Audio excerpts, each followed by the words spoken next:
Hey friends, Eddie here from filmbuZZer. In the US, Obsession opened in theaters on May 15th, 2026, and internationally, the film is also known simply as Obsession. And yes, this horror film really does live up to the hype. Curry Barker tells a very simple, almost fairy tale-like warning story. Bear, a shy music store employee, has been in love with Nikki for years, but he never finds the courage to tell her honestly. Instead, he turns to a mysterious object called the One Wish Willow and wishes that Nikki would love him more than anything else in the world. What starts like a sad romantic fantasy quickly becomes a nightmare about control, possession, and one deeply uncomfortable question.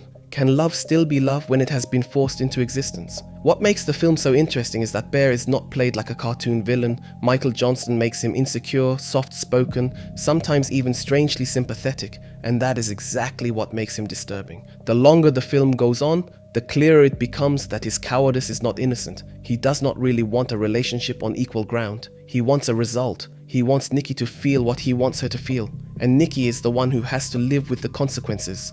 Inde Navarrette is the real center of the movie. Her performance fully commits to the madness of the concept. At times she is darkly funny, at times tragic, and then suddenly so unpredictable that even a quiet scene feels threatening. The horror does not come from a monster in the traditional sense. It comes from the feeling that a person's inner world has been violated and rearranged. For a feature film debut, Barker's direction is surprisingly confident. He comes from online comedy, but here he writes, directs, and edits with a strong sense of rhythm. Many scenes begin as awkwardly funny and then turn painful, disgusting, or genuinely disturbing. That tonal shift gives Obsession its fresh energy. The film has black humor, but it is not just making fun of its characters. It is exposing the broken logic behind romantic entitlement. Visually, the movie never feels cheap. Shadows, static framing, blurred spaces, and small delays in timing create real tension. Still, the film is not flawless. Some shock moments feel familiar, the sound design sometimes pushes too hard,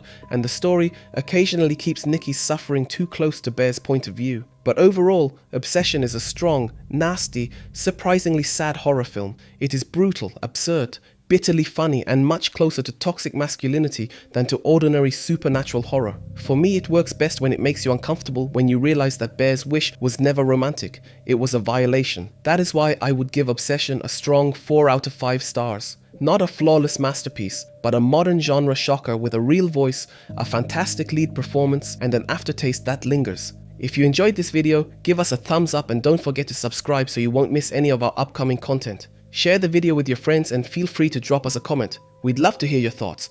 Thanks for watching and we'll see you in the next one.